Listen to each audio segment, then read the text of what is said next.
पतरस पहला खत, पहला बाब, पहली आयत से पढ़ेंगे 7वीं आयत तक।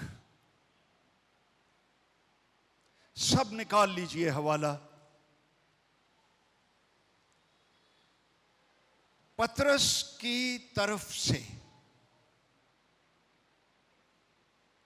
जो यीशु मसीह का रसूल है,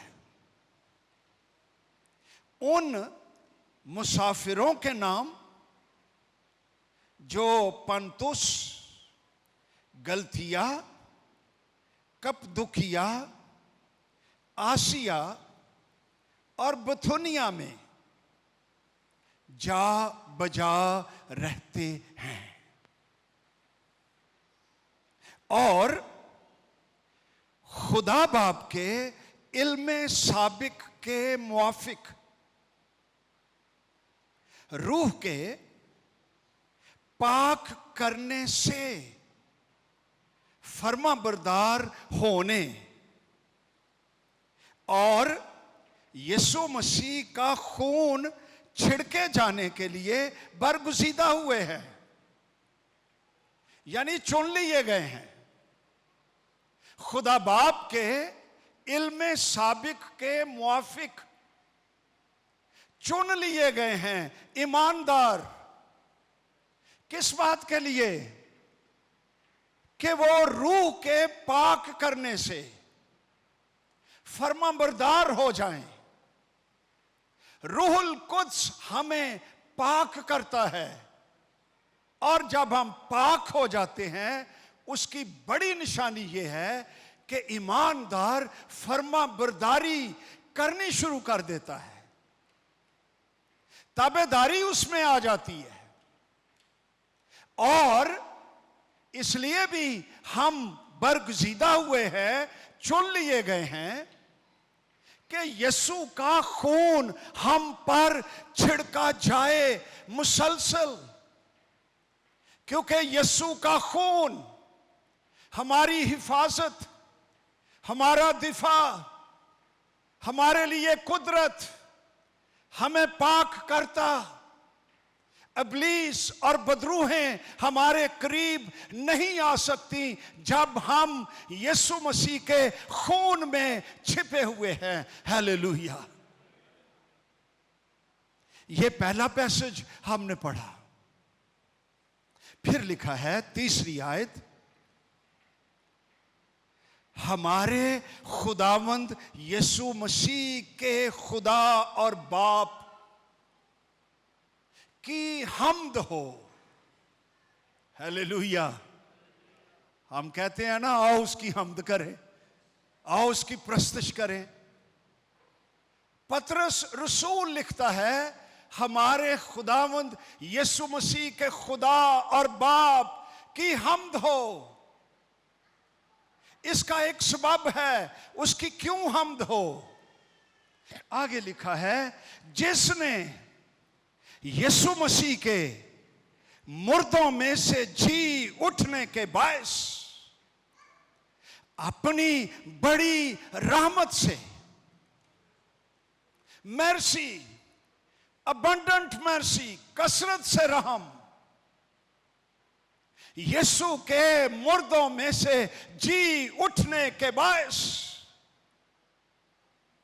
अपनी बड़ी रहमत से हमें जिंदा उम्मीद के लिए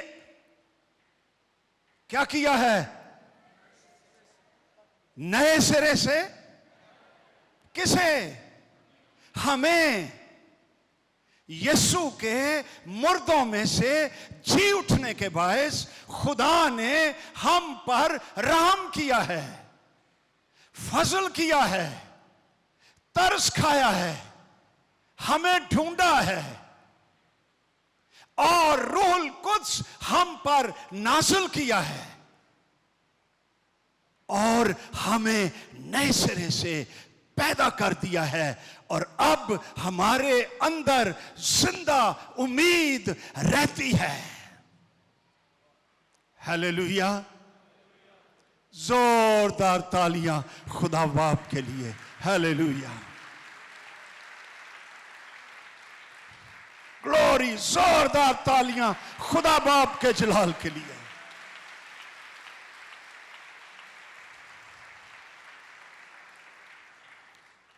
अच्छा, बात अभी खत्म नहीं हुई। चौथी आयत, ताकि एक गैर फानी, बेदाग, लाजवाल मिरास को हासिल करें।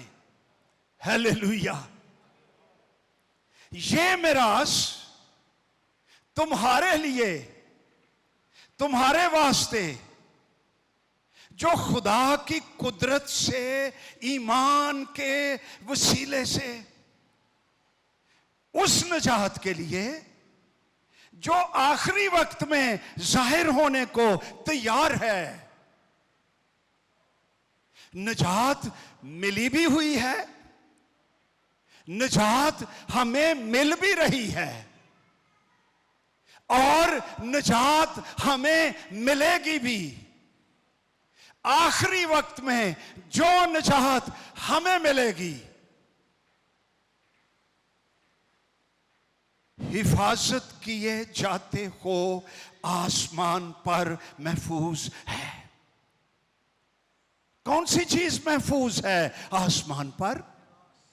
मिरास, गैर फानी, बेदाग, लाजवाल मिरास आसमान पर हमारे लिए महफूज है। क्रिश्चियन के पास एक मुस्तकबिल है, मिरास है उसकी, जो नए सिरे से पैदा हो चुके हैं। हालेलुया। छठी आयत, इसके सबब से तुम क्या करते हो? क्या करते हो? वेख लो हुण तुसीं आपे ही किवें कहण डे, खुशी मनाते हैं। ऐ क्या जे तुसीं इस मिरास के सबब से तुम क्या करते हो? खुशी मनाते हो। हालेलुया। अब रियलिटी शुरू हो रही है आगे। अगरचे अब इन द वर्ल्ड, इस जिंदगी में, अगरचे अब चंद रोज के लिए जरूरत की वजह से तरह तरह की आजमाइशों के सबब से गमज़दा हो, और ये इसलिए है कि तुम्हारा आजमाया हुआ ईमान, जो आग से आजमाए हुए सोने से भी बहुत ही बेशकीमत है, यीशु मसीह के ज़ुहूर के वक्त तारीफ और जलाल और इज्जत का बायस ठहरे। आमीन। आज 3 बातें इस पैसेज में से, इक्तबास में से जो हमने पढ़ा है, वो मैं आपके साथ करूंगा, जिन्हें पतरस रसूल डायरेक्ट लिख रहा है। इन लोगों को इस मैसेज की जरूरत थी, जैसे आज हमें भी इस पैगाम की जरूरत है।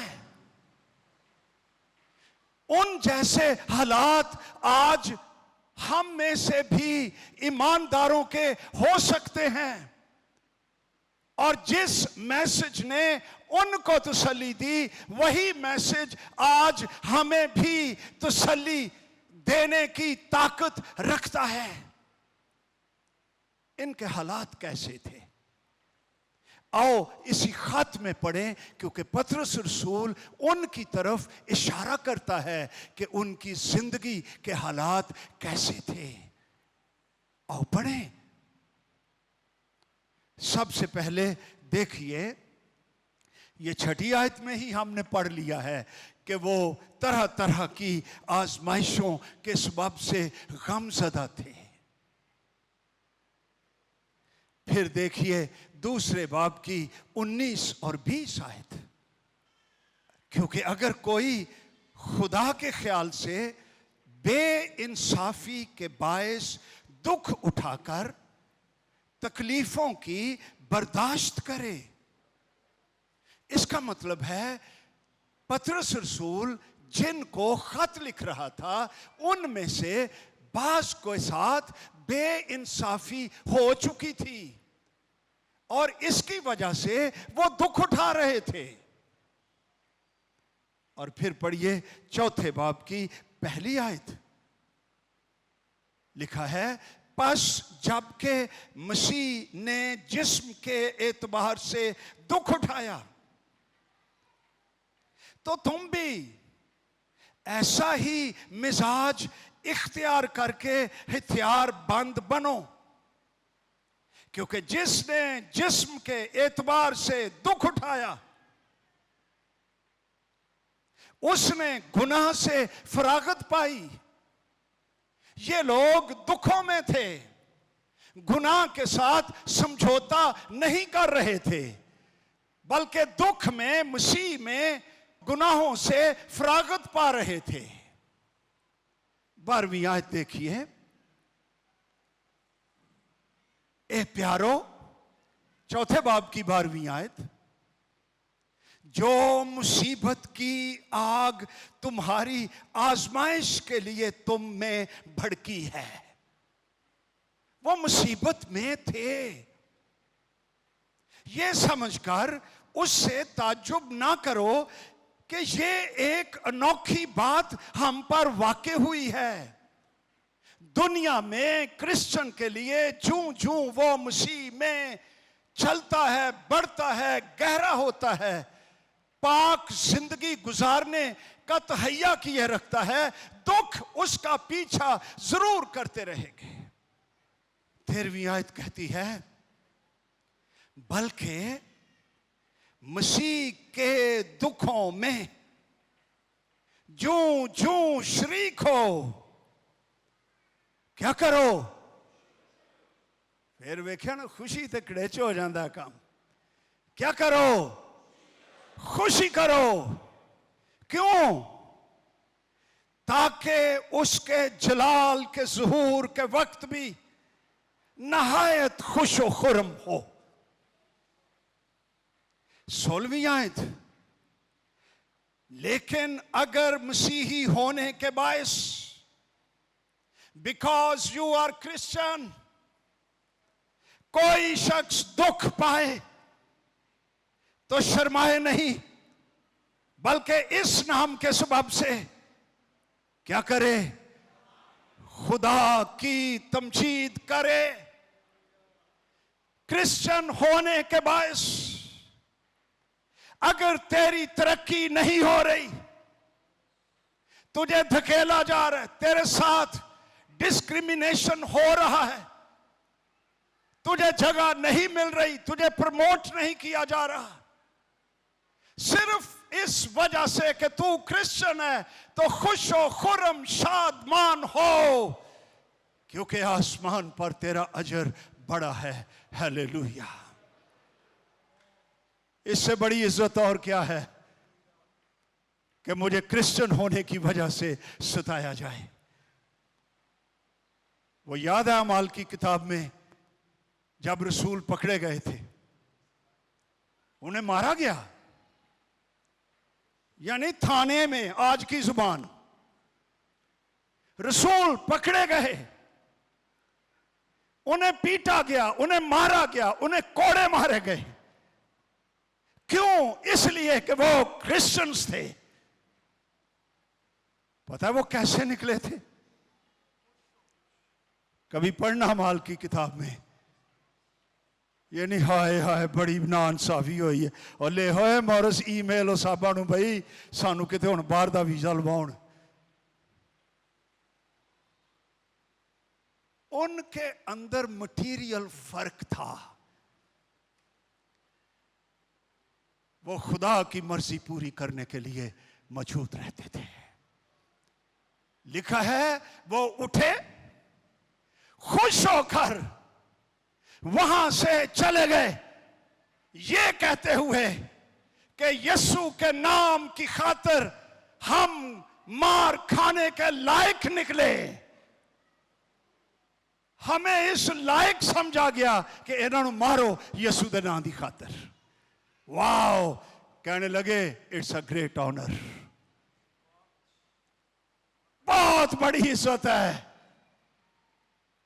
अगर यीशु के नाम में हमें दुख और मुसीबतें आ जाती हैं। हालेलुया। फिर लिखा है 9वीं आयत में 5वें बाब की, तुम ईमान में मजबूत होकर और ये जानकर उसका मुकाबला करो इब्लीस का कि तुम्हारे भाई जो दुनिया में हैं ऐसे ही दुख उठा रहे हैं। तो ये मैसेज जो आज हमने पढ़ा और सुनेंगे, ये ऐसे क्रिश्चियंस के लिए है जो प्रेशर्स में थे, दबाव में थे, तन्हाई में थे, मुसीबत ज़दा थे, दुख उठा रहे थे, लेकिन गुनाह में समझौता नहीं कर रहे थे। पतरस रसूल उनको खत लिख रहा है और 3 बातें, वैसे तो बहुत सी बातें हैं इस खत में, लेकिन हम आज 3 बातें देखेंगे कि दुखों में तसल्ली कैसे मिलती है, हम कैसे कायम रहते हैं इन योर सिचुएशन। आपके हालात में what do you need to know? Number 1, Patras रसूल लिखता है उन मुसाफिरों के नाम। इसका मतलब है मसीही दुनिया में मुसाफिर हैं। नंबर 2, दूसरी बात जो आज हम करना चाहते हैं, हमें जिंदा उम्मीद के लिए नए सिरे से पैदा किया गया है। हमारे दिलों में हमेशा एक उम्मीद रहती है, हालात खा कैसे भी क्यों ना हो जाए। We have a hope, Christians, my friends, my brothers, my sisters, क्योंकि यीशु मसीह जी उठा है, इसलिए हमारे पास एक उम्मीद है। हालेलुया।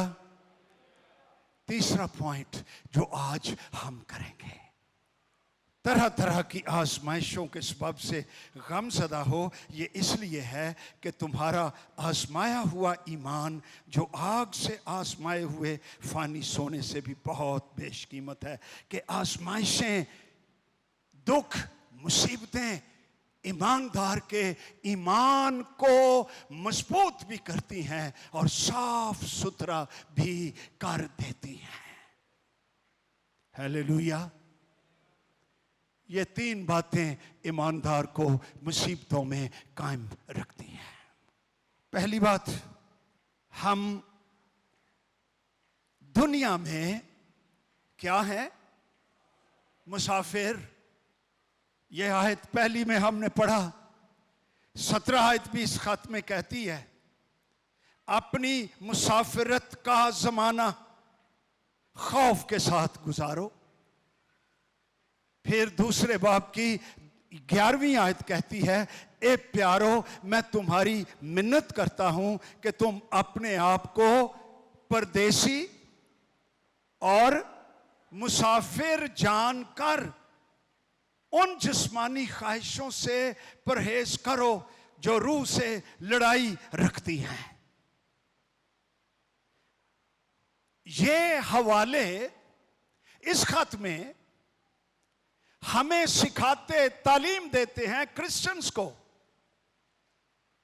कि हम जमीन पर मुसाफिर हैं। इसके लिए जो ग्रीक वर्ड है उसके मानी हैं फॉरेनर्स, अजनबी, दूसरे मुल्क के, जो यहां के नहीं हैं। दुनिया से खुदा ने हमें अलग कर लिया है। मुसाफिर, पिलग्रिम इंग्लिश जुबान में, जैसे हमारे यहां कहा जाता है यात्रा हिंदू करते हैं, जियारत, किसी मुकद्दस मुकाम को विजिट करना कि खुशहाली आएगी। जैसे कोई हाजी हज के लिए जाता है, पिलग्रिम,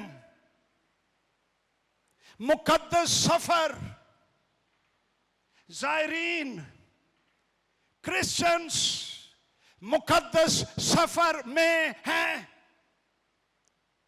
वो एक मुकद्दस सफर और मुकद्दस जगह, आसमानी यरूशलेम, जलाली शहर, आसमानी शहर की तरफ जा रहे हैं, आगे बढ़ रहे हैं। वो पिलग्रिम्स हैं। उनकी जिंदगी आम मामूली जिंदगी नहीं है। पिलग्रिम या मुसाफिर, इसका एक मतलब यह भी है, ऐसा शख्स जो अपने असली वतन के गहरे एहसास और कायलियत में जिंदगी गुजारता हो। इसका यह भी मतलब है, बाइबल की रोशनी में मसीही ऐसा मुसाफिर है जो उन लोगों में गहरी दिलचस्पी रखता है जिनमें वो रहाइश पजीर है। ये नहीं कि वो उनकी परवाह नहीं करता कि मैं तो जा रहा वहां। नो, जिनमें खुदा ने उसको रखा हुआ है वो उनमें, उनकी निजात में, उनकी बरकत में, उनकी भलाई में गहरी दिलचस्पी रखता है। हालेलुया। उन्हें आसमानी जिंदगी के लिए मुतासिर करता रहता है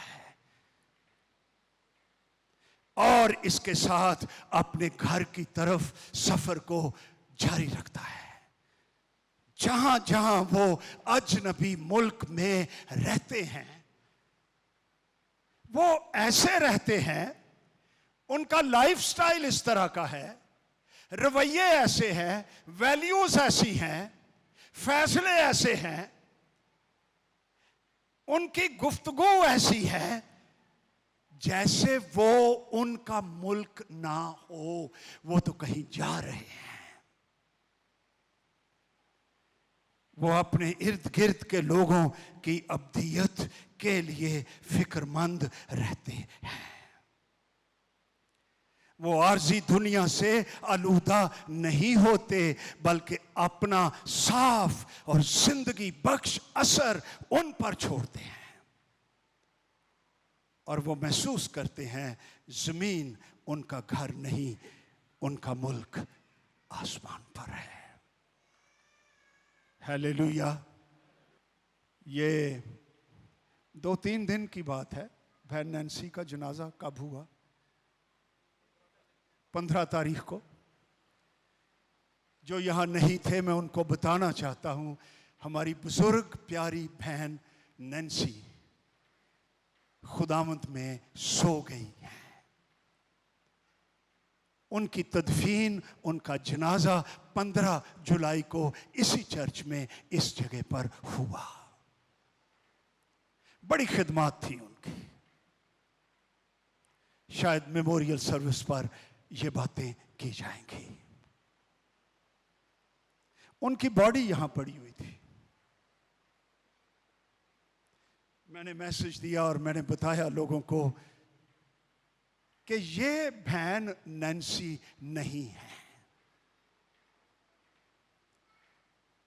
ये नैन्सी का बदन है जिसमें वो 86 वर्ष रहती रही और मसीह की खिदमत करती रही।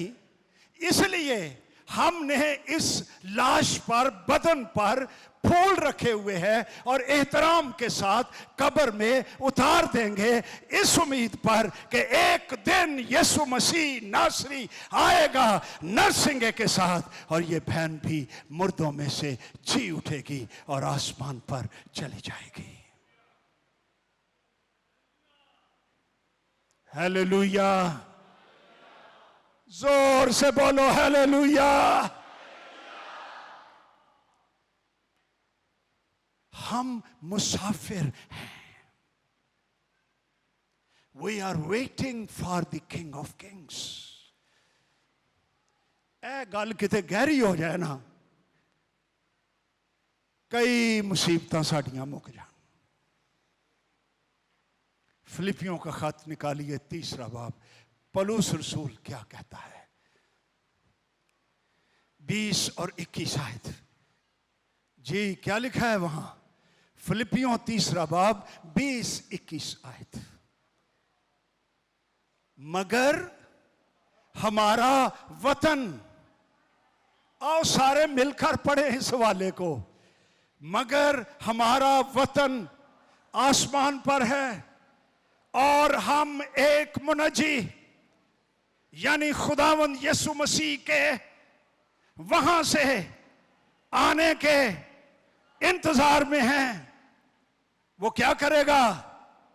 वो अपनी उस कुव्वत की तासीर के मुआफिक जिससे सब चीजें अपने ताबे कर सकता है, हमारी पस्त हाली के बदन की शक्ल बदल कर अपने जलाल के बदन की सूरत पर बनाएगा। हालेलुया, जोरदार तालियां यीशु नासरी के लिए।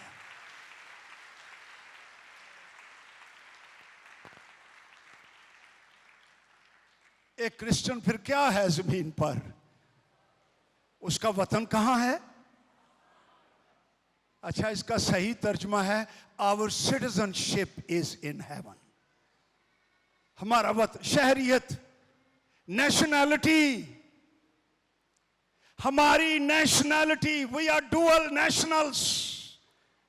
एक नेशनैलिटी पाकिस्तानी, एक नेशनैलिटी आसमान, the best country in the whole world. बाकी सारे मुल्कों में जिथे मर्जी चले जाओ, वहां कब्रिस्तान भी हैं, है गए ने ना, अस्पताल भी हैं, है ना, जेलें भी हैं,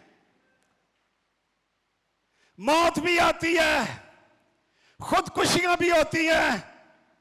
एक मुल्क है जिसकी बाबत लिखा है वहां ना आहो नाला, ना दर्द, ना मौत, ना गम,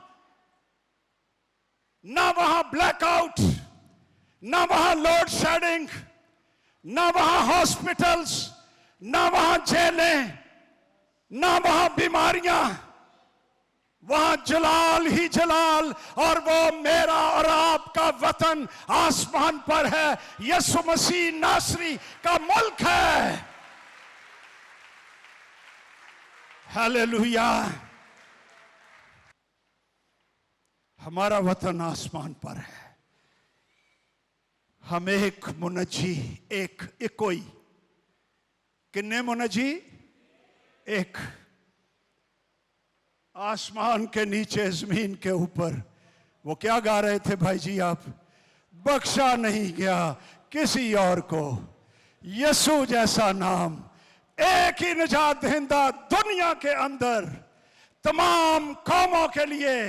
उस निजात दहिंदे का नाम यीशु मसीह नासरी है, जो सलीब पर तमाम लोगों के गुनाहों के लिए मर गया और तीसरे दिन मुर्दों में से जी उठा। ग्लोरी, इसीलिए फिलिपियों में ही पौलुस रसूल कहता है पहले बाब में ही, जिंदा रहना मेरे लिए मसीह है और मरना नफा। मर जाऊंगा है होर नफे की गल, कहता मैं दोनों तरफ ही फंसा हुआ हूं, उत्ते जावा कि थले रवा। कहता मेरी राय, मेरा जी तो ये चाहता है कूच करके मैं मसीह के पास जा रहा हूं, क्योंकि ये बहुत ही बेहतर है। मगर तुम्हारी खातिर और तुहाडी खातिर पौलुस कहन दिया है मैं इत्थे रहना चाहना, ताकि कलाम के मुकाशफात, जिंदगी की बातें मैं जितनी देर हूं यहां पर वो मैं तुम्हारे दरमियान फैलाता रहूं। क्या मकसद है जिंदगी का? What a Christian. तो फिर हम जमीन पर क्या हैं मेरी बहनों भाइयों? जोर से बोलो, मुसाफिर। दूसरी बात, हमारे पास जिंदा उम्मीद है इस दुनिया में, मुसाफरत के दिनों में।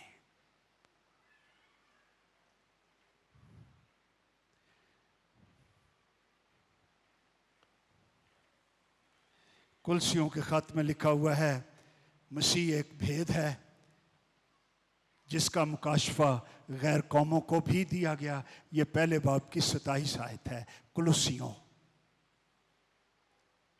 और भेद ये है, कलाम में लिखा हुआ है कि मसीह जो जलाल की उम्मीद है तुम में रहता है। ईमानदार में रूहुल कुद्स की कुदरत से मसीह जो जलाल की उम्मीद है वो कहां रहता है? इन अस। वंडरफुल। तो क्या फिर ईमानदार ना उम्मीद हो सकता है? हाँ, लिखा हुआ है इफिसियों के खत में, पहले तुम इस्राएल की सल्तनत से खारिज थे, नाउमीद थे, मायूस थे, डिप्रेस थे, गुनाहगार थे, जहन्नम की तरफ जा रहे थे, लेकिन खुदा ने हम पर रहम किया। यीशु मसीह के मुर्दों में से जी उठने के वसीला से उसने हमें नए सिरे से पैदा किया, नई और जिंदा उम्मीद के लिए। हालेलुया। क्या तेरे पास उम्मीद है? बंदे के पास अगर उम्मीद ना हो तो उसकी जिंदगी बुझ जाती है। हमेशा मसीह में उम्मीद रखिए। तेरे हालात खा कैसे भी हो जाए, यीशु मसीह में हमेशा उम्मीद है। सारे दरवाजे बंद हो जाएं, एक दरवाजा तेरे लिए कभी बंद नहीं होगा, और ये दरवाजा आसमान का दरवाजा है, वो हमेशा तेरे लिए खुला रहेगा। हालेलुया। Always have hope. इब्रानियों 6 बाब में 17 से 20 आयत तक लिखा हुआ है, हम दौड़े ताकि उस उम्मीद पर कब्जा करें।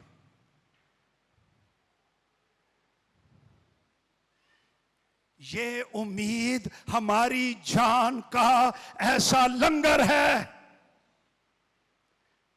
अच्छा, लंगर का मतलब है नान रोटी नहीं, वो जेड़ा असी कहने लंगर खुला है।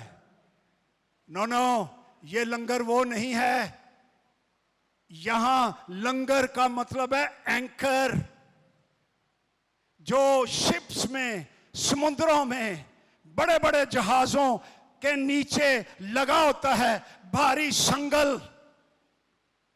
जब उन्होंने शिप को खड़ा करना होता है तो कैप्टन लंगर खोल देता है, वो बहुत नीचे जाता है और चट्टानों के अंदर वो लग जाता है। और फिर अगर जहाज पर समुंदर में तूफान आंधियां आ जाएं तो वो जहाज का कुछ नहीं बिगाड़ सकती, क्योंकि उसके पास लंगर है। तेरा लंगर क्या है? मसीह में उम्मीद। इस लंगर की बाबत लिखा है जो साबित और कायम रहता है। Sure and unshakeable, firm and secure, और पर्दे के अंदर तक भी पहुंचता है, जहां यीशु हमेशा के लिए मलके सिदक के तौर पर सरदार काहिन बनकर हमारी खातिर पेशरो के तौर पर दाखिल हुआ। हालेलुया। मेरी बहनों, मेरे भाइयों, मसीह में उम्मीद ऐसी ही है जैसी शिप में लंगर होता है। ईमानदार के लिए उसकी उम्मीद एक लंगर की तरह है, एक एंकर की तरह है जो उसको मजबूत और कायम रखती है। ओनू उठा के खड़ा कर देती है। अयूब का नाम मेरे ज़हन में आ गया है। ये किन्ने बेटे सन? 7 ते 3 बेटियां, 10 बच्चे। अंदाजा करो। रिच मैन, अहले मशरक में सबसे अमीर, हजारों भेड़ बकरियां, बैल, ऊंट, नौकर चाकर, हमारी जुबान में खरबों पति आदमी कोठियों में रहता, नौकर चाकर, कारें, गाड़ियां, फैक्ट्रियां, कॉन्टैक्ट्स, इन्फ्लुएंस, वेरी रिच। लेकिन लिखा हुआ है वो रास्तबाज, खुदा से डरता, बदी से दूर रहता था।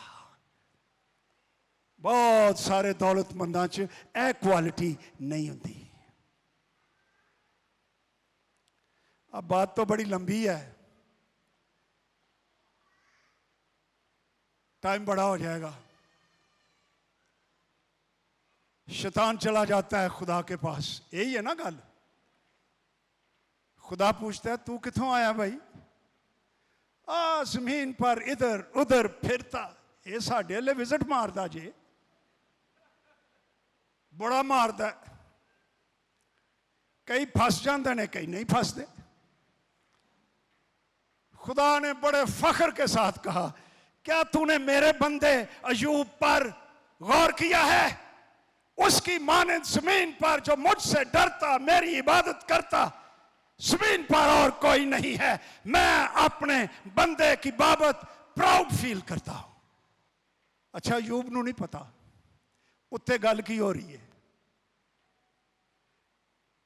इब्लीस कहंदा लो एवें इबादत करदा, तूने उसको उसके इर्द गिर्द बाड़ लगाई हुई है, उसके बच्चों के इर्द गिर्द लगाई हुई है, उसके खेतों के ऊपर, उसकी फैक्ट्रियों, उसके कारों, उसके दौलत के इर्द गिर्द तेरी बाड़ है। मैं छून की कोशिश करना, मैं छू ही नहीं सकता, मैं हाथ नूं पार ही नहीं कर सकता। एवें नहीं तेरी वो इबादत करन दिया, इसलिए कि तूने उसको बहुत कुछ दिया है और बाड़ लगाई हुई है।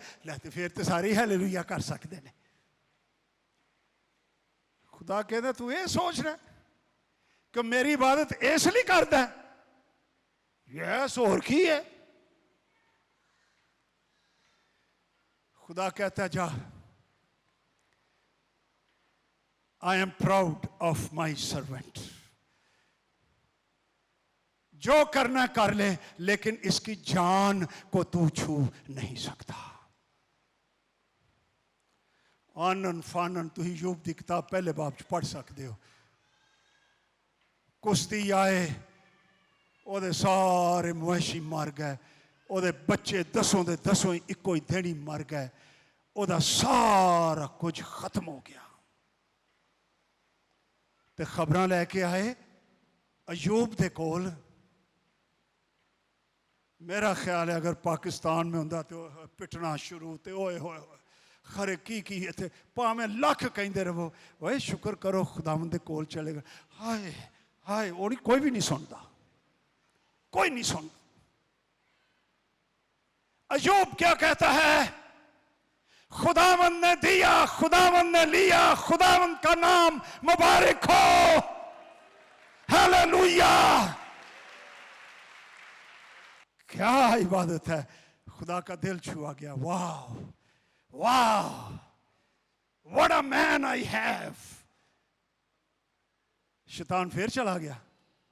हाँ भाई हुण सुना, तू तो मैनू कहना सै ए बरकत मिली है तादी मेरी इबादत करदा, हुण सुना।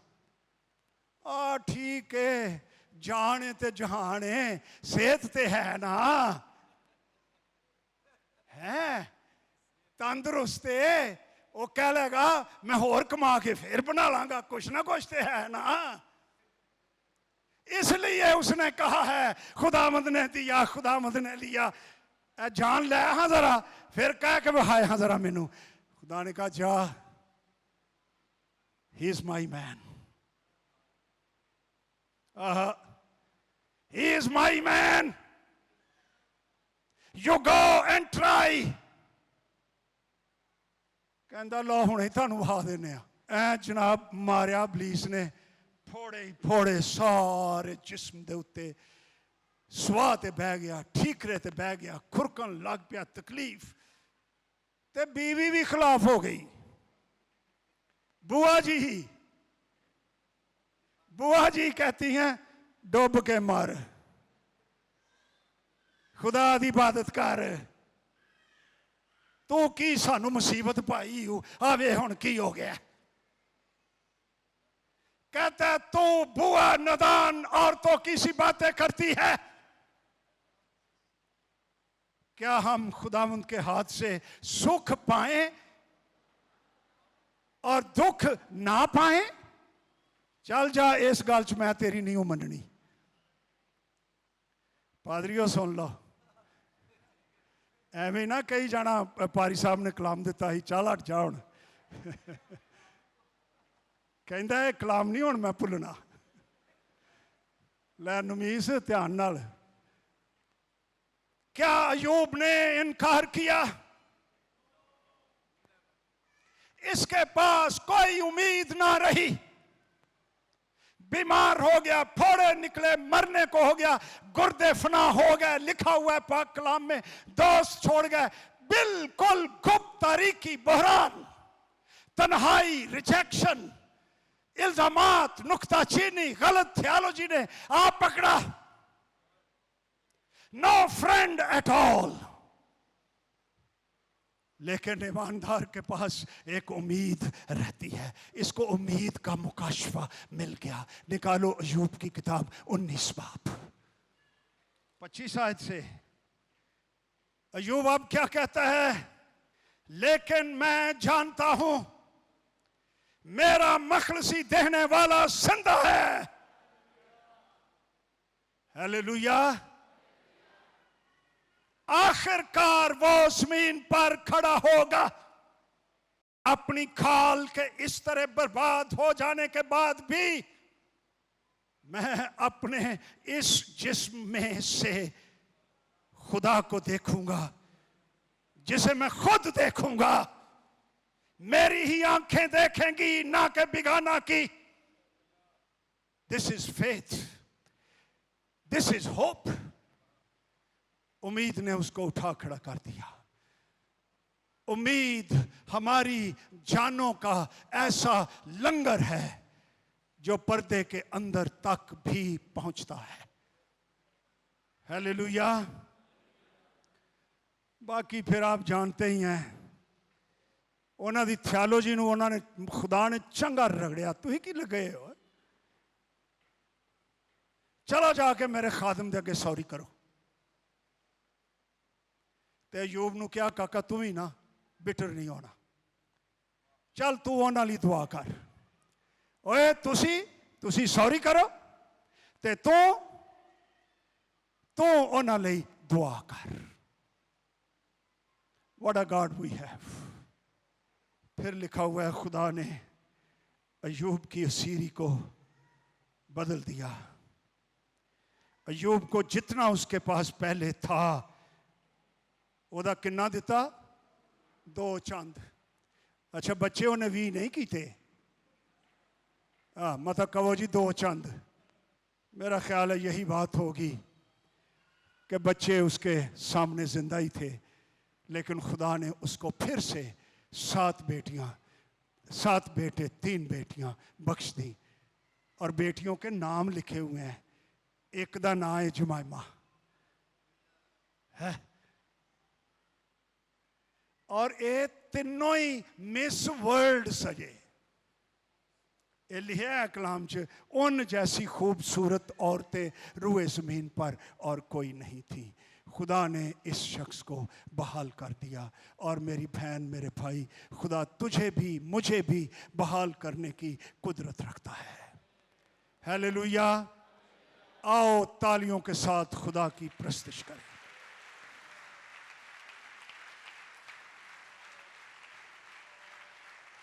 ग्लोरी,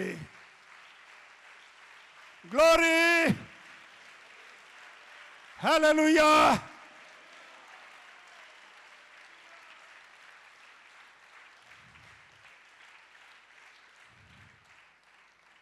आजमाइशें 3 मिनटां खत्म कर देंगा। ईमान को मजबूत और साफ करती हैं।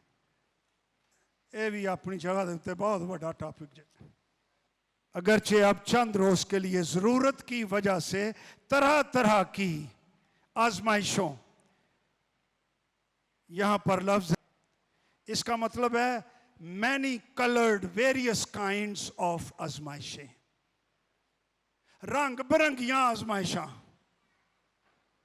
कई आजमाइशां। आजमाइश मतलब है टेस्टिंग।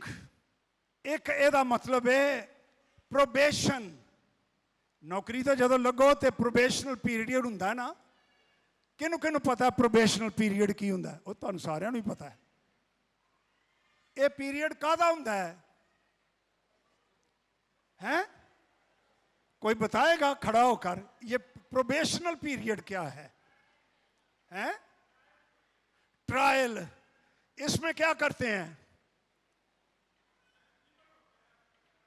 एक लिमिटेड टाइम च इंतजामिया करती की है, देखती है कारकर्दगी, किरदार, ये क्या कुछ जानता है, क्या ये हमारी कंपनी के लिए ठीक रहेगा। फिर उसको प्रमोट करते हैं, पक्का करते हैं। ईमानदार की आजमाइशें उसका प्रोबेशन पीरियड कि एदी हुण प्रमोशन करनी है तो टेस्ट भी ऐसे लिए। आप में से कितने हैं जो स्टूडेंट्स हैं? केड़ा केड़ा है? और क्यों भी भाई एग्जाम्स टेस्ट एक आधे लीने ताकि आपको पास हो तो प्रमोट किया जाए, फेल हो तो कड़ेच किया जाए। ये भी नहा लिए। आजमाइशें एक मकसद के लिए हैं जिनसे हमारा ईमान साफ हो जाता है। आजमाइश के लिए लफ्ज है डोकेमैन। टेस्टेड, अप्रूव्ड, एक्सेप्टेड, मुसद्दका, तस्दीक शुदा, जिसे अप्रूवल मिल जाए कि यह ठीक है, इसे टेस्ट कर लिया गया है, यह आजमाइश में नहीं गिरेगा। अब इसको बेहतर खिदमत, मिनिस्ट्री, गिफ्ट्स, इसको आगे ले जाया जा सकता है। तो आज 3 बातें कौन सी देखी हमने? मुश्किलात में कौन कौन सी चीजें मदद करती हैं? नंबर 1, हम जमीन पर।